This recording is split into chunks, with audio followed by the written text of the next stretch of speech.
Well, Adam's Gift is it's a history as much as a personal story. The heart of Adam's Gift focuses on two church trials that I went through with the United Methodist Church. That had to do with my disobeying the policies of the church by supporting lesbian, gay, and couples.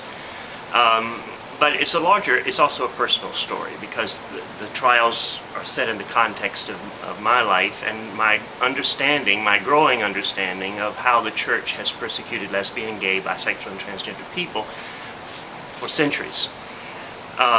So I really want to record history as much as tell a personal story.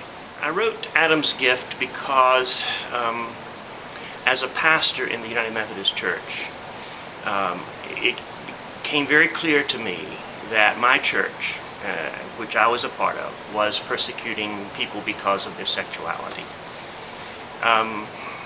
Very different from any other kind of persecution, I think, because gay people are essentially hidden. I mean, they can be almost unnoticed, but their suffering also then goes unnoticed.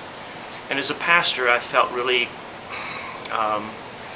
compelled to end that persecution because it was a spiritual persecution as well as physical and emotional and social.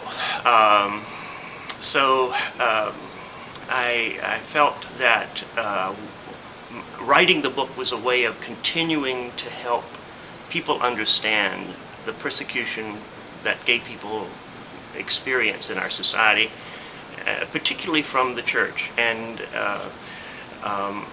I really want to try to help that come to an end. I hope people who read Adam's Gift will understand the history of the persecution of lesbian, gay, bisexual, and transgender people, and how that it has really been arbitrary. It has been something that has come out of a mindset that's very prejudicial. It doesn't really have to do with human nature, with what it means to be a human being. It comes out of a prejudice, a fear about sexuality, and gay and lesbian, bisexual people have really suffered because of this fear. I hope they'll understand that this is something that we need to change, and that they can begin to help change. One of the things that I think is very important to me in telling this story was to show how gay people who have come out to me, who've had the courage to reveal their true humanity to me and others, have really made the difference. They've broken down all the stereotypes. They've made all of the religious arguments moot. I mean, the religious arguments have no power once the humanity of a lesbian or gay or bisexual or transgender person is really experienced. That, I think, is a powerful force in this movement toward the full emancipation and full equality of lesbian, gay, bisexual, and transgender people. Adam's Gift is named because of Adam coming out to me, and it was his gift of the truth of himself. I had known him for 3 years. I did not know he was gay, and suddenly he came to me in great pain and revealed that he was gay and revealed how the church had caused suffering to him. And that changed my life, and it changed my ministry, and it really, I think, for me, helped me begin my work toward helping the church and society change. So that's the precipitating event in my life. Of course, the gay rights movement is a long history, but in my own personal life, it was his humanity, his integrity, his courage that changed things. The first trial came about because I celebrated a wedding for 2 women in Omaha, Nebraska. After the first trial, and my family and I returned to North Carolina, I almost immediately went to New York City to preach at Riverside Church. It was Gay Pride weekend in New York City.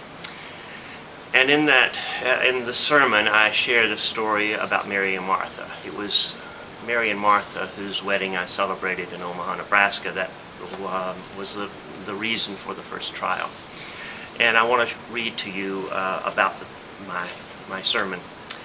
In my sermon, entitled Free to Love Without Fear, I told the story of Mary and Martha's long, painful journey preceding their covenant ceremony. and reflected on its theological significance.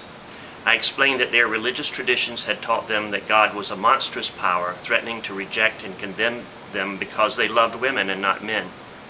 Ultimately, both turned their backs on this wrathful God, only to find the God of love in a tiny metropolitan community church in Omaha, Nebraska. It was, I said, and now I'm quoting from the sermon, like a homecoming, not a return to a home they had left behind, but a coming for the first time to a home they had been denied by the religious traditions in which they grew up. While they thought they left God, God never left them. God was the power within each of them that would not let them deny themselves, that nudged them to leave behind the dishonesty and embrace and honor their true selves as a sacred gift. This was God's active, gracious love. It did not come from their religious training, nor from the expectations of family and friends. It came from the deepest place within their souls that knew the truth.